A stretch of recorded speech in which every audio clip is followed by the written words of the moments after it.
तो hello guys, कैसे हैं आप लोग। तो गाइस आज हम बात करने वाले हैं कोटक महिंद्रा बैंक में ईसीएस रिटर्न चार्जेस की। साथ ही साथ अगर आपने किसी लोन एप्लीकेशन या फिर बैंक का ईसीएस ई मैंडेट अपने अकाउंट में एक्टिवेट कर रखा और बार बार वो आपके अकाउंट में हिट हो रहा है यानी कि बाउंस हो रहा है, जिसके कारण 590 रुपए पर ईसीएस रिटर्न चार्जेस आपके अकाउंट में लगाए जा रहे हैं। तो आज की वीडियो में गाइस मैं आपको यही बताने वाला हूँ कि किस प्रकार से आप अपने अकाउंट में ईसीएस रिटर्न चार्ज यानी कि आपके अकाउंट में जो चार्जेस होल्ड हो चुके हैं, माइनस हो चुके हैं, आप उसको कैसे पता कर सकते हो। और साथ ही साथ आगे से ये चार्जेस आपको ना लगे, आपके अकाउंट में कोई भी ईसीएस हिट ना हो, बाउंस ना हो, तो इसका भी सोल्यूशन मैं आप लोगों को बताने वाला हूँ। तो अगर आपके अकाउंट में ज्यादा ईसीएस हिट हो रहे हैं और हर बार आपके अकाउंट में 590 रुपए का चार्ज लगाया जा रहा है, तो अगर ऐसा है तो आप लोगों ने मेरी इस वीडियो को कंप्लीट वॉच कर लेना है। जो कि इस वीडियो में इसमें आपको 2 ट्रिक बताऊंगा जिससे कि आप अपने चार्जेस भी पता कर सकते हो और प्लस आगे से कभी भी आपके अकाउंट में कितने भी ईसीएस हिट हो यानी कि बाउंस हो, तो उसके लिए आपको 1 रुपए का भी चार्ज नहीं लगेगा। तो चलिए सबसे पहले मैं आपको ये बताता हूँ कि अगर आपके अकाउंट में बहुत ज्यादा चार्जेस होल्ड हो चुके हैं, बैलेंस होल्ड हो चुका है और आपको नहीं पता कि आपके अकाउंट में कितने चार्जेस होल्ड है, तो ये आप लोग कैसे चेक कर सकते हो। देखो, ये 2 मिनट के अंदर आप अपने मोबाइल फोन से ही चेक कर सकते हो। आपको ना ही कस्टमर केयर पे कॉल करना पड़ेगा, ना ही ब्रांच में जाना पड़ेगा। जो कि आपने आ जाना है अपने कोटक महिंद्रा बैंक के मोबाइल एप्लीकेशन पे। वो करना क्या है कि यहाँ पे नीचे आना है।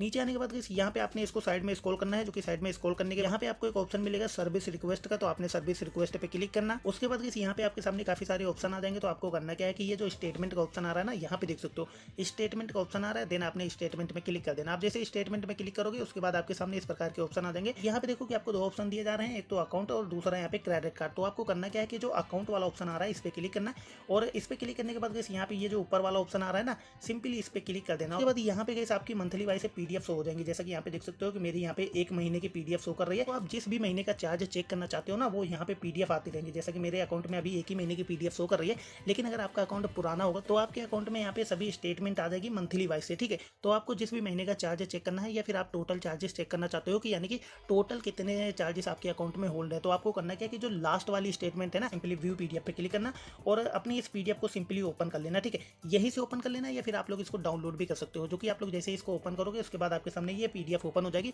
तो यहाँ पे देखो कि आपकी जो है डिटेल होती है, पर्सनल डिटेल होती है, अकाउंट नंबर वगैरह होता है। तो आपको करना क्या है कि इस ऑप्शन को, इस पीडीएफ को नीचे स्क्रॉल कर देना है। ठीक है, पूरा नीचे स्क्रॉल कर देना और सबसे लास्ट वाले पेज पे आपने चले जाना है। ठीक है, अब यहाँ पे देखो कि मेरे अकाउंट में कोई भी बैलेंस यहाँ पे होल्ड नहीं है, क्योंकि मेरे अकाउंट में ना ही कोई ईसीएस हिट हुआ और ना ही कोई अदर चार्जेस होल्ड है। ठीक है, लेकिन अगर आपके अकाउंट में कोई भी चार्जेस यहाँ पे होल्ड होते हैं तो यहाँ पे देखो कि होल्ड बैलेंस लिख के आ रहा है ना, ये होल्ड बैलेंस लिख के आ रहा है। अपने साइड में स्क्रॉल करना और आपके अकाउंट में जो भी होल्ड बैलेंस होगा यानी कि जो भी माइनस में होगा वो आपका यहाँ पे बता दिया जाएगा। ठीक है, अब जैसे कि यहाँ पे देख सकते हो कि मेरा जो है 000 शो कर रहा है, क्योंकि मेरे अकाउंट में कोई भी चार्जेस होल्ड नहीं है। लेकिन अगर आपके अकाउंट में कोई भी चार्जेस होल्ड होते हैं तो वो आपको यहाँ पे बता दिए जाते हैं। तो ये तो हो गया चार्जेस चेक करने का तरीका, जो कि काफी आसान है। आप जो है एक क्लिक के अंदर अपने अकाउंट के सभी चार्जेस चेक कर सकते हो कि आपके अकाउंट में कितना बैलेंस जो है होल्ड में जा रहा है, कितना अमाउंट माइनस में जा रहा है। इसके बाद गाइस हम बात करेंगे कि जो आपके अकाउंट में बार बार ईसीएस रिटर्न चार्जेस लग रहे हैं, यानी कि आपने किसी भी लोन एप्लीकेशन हो या फिर बैंक का किसी का भी ई मैंडेट आपने सेटअप कर रखा है, जिससे कि आपके अकाउंट से ऑटो डेबिट होती है, लेकिन आप ड्यू डेट पे अमाउंट नहीं डाल पा रहे हो, बार बार आपके अकाउंट में ईसीएस हिट हो रहे हैं यानी कि बाउंस हो रहे हैं, जिसके कारण कोटक महिंद्रा बैंक 590 रुपए का चार्ज आपसे एक ईसीएस रिटर्न पे लेता है। यानी कि एक बार ईसीएस रिटर्न हुआ तो उसका 590 रुपए का चार्ज कोटक महिंद्रा बैंक लेगा, प्लस जिस कंपनी का ईसीएस रिटर्न होगा, बाउंस होगा, 400-500 का चार्ज लेती है। तो एक बार ईसीएस रिटर्न होने का मतलब है कि आपको 1000-1200 का लॉस हो जाता है। और यही नहीं, कोटक महिंद्रा बैंक में जितनी बार ईसीएस आपका रिटर्न होगा यानी कि जितनी बार ईसीएस बाउंस होगा उतनी बार 590 रुपए का चार्ज ये बैंक आपके अकाउंट पे लगाती है। तो अगर आपके अकाउंट में ज्यादा ही ईसीएस रिटर्न हो रहे हैं और आपके अकाउंट में बहुत ज्यादा चार्जेस होल्ड हो चुके हैं और आप इन चार्जेस से बचना चाहते हो, तो इसका एक ही तरीका है जो कि काफी आसान है।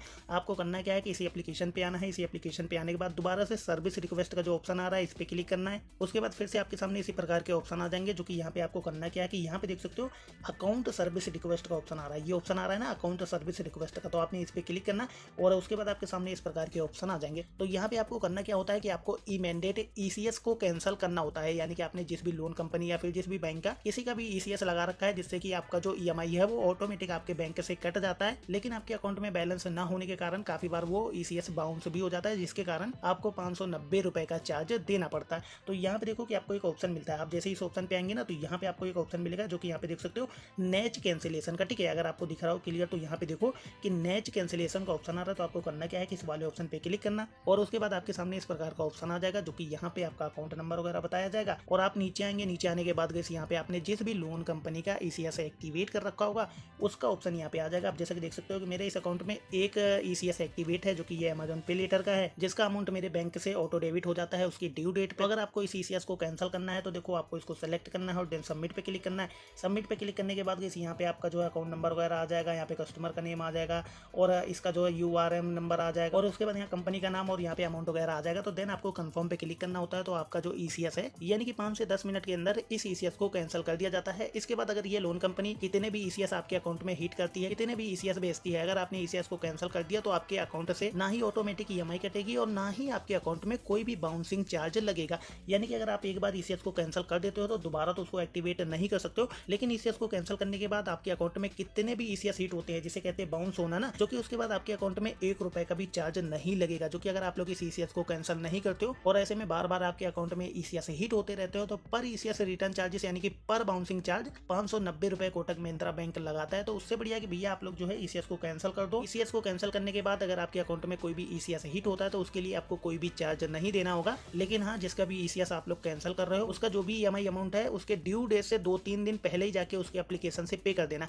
और किसी रीजन वाइज से अगर आप उसकी EMI पे नहीं कर पा रहे तो कोई दिक्कत नहीं है, अपने यहाँ से ECS को कैंसिल कर देना। इसके बाद आपके अकाउंट में जो भी ECS हिट होता है उसके लिए आपको कोई भी चार्ज नहीं देना होगा। बाकी काफी लोग ये भी पूछते हैं कि भाई अगर हम ECS को कैंसिल कर देंगे तो बाद में हमें कोई दिक्कत तो नहीं होगी। तो देखो, इसमें कोई भी दिक्कत नहीं आने वाली है क्योंकि बैंक इसका खुद ही ऑप्शन दे रहा है। बाकी आप जिस भी लोन कंपनी का अमाउंट यूज करके रखते हो, लोन लेके रखते हो, उसको आप लोग जरूर पे करिए। जो कि ये ऑप्शन तो सिर्फ मैं आपको चार्जेस से बचने के लिए बता रहा हूँ, यानी कि काफी लोगों के अकाउंट में बहुत ज्यादा चार्जेस लगते हैं। तो अगर आपके अकाउंट में बहुत ज्यादा चार्जेस लग रहे हैं, बार बार ECS रिटर्न हो रहा है, हिट हो रहा है, बाउंस हो रहा है, तो आप जो है यहाँ पे ई मैंडेट को कैंसिल करके अपने जो है वो चार्जेस बचा सकते हो। जो महीने में 4-5 हज़ार के चार्जेस लगते हैं वो चार्जेस आप लोग यहाँ पे बचा सकते हो ECS को कैंसिल करके। ठीक है, बाकी आपको यहाँ पे कोई भी दिक्कत नहीं आएगी। अगर आप लोग ई मैंडेट को कैंसिल कर देते, अपने जिस भी कंपनी का ECS कैंसिल करा उसका अमाउंट टाइम से जाके पे कर देना। से कैसे आप लोग कोटक महिंद्रा बैंक के चार्जेस वगैरह चेक कर सकते हो और इजीली इस पे ECS को कैंसिल करके अपने 590 रुपए के चार्जेस यहाँ पे बचा सकते हो।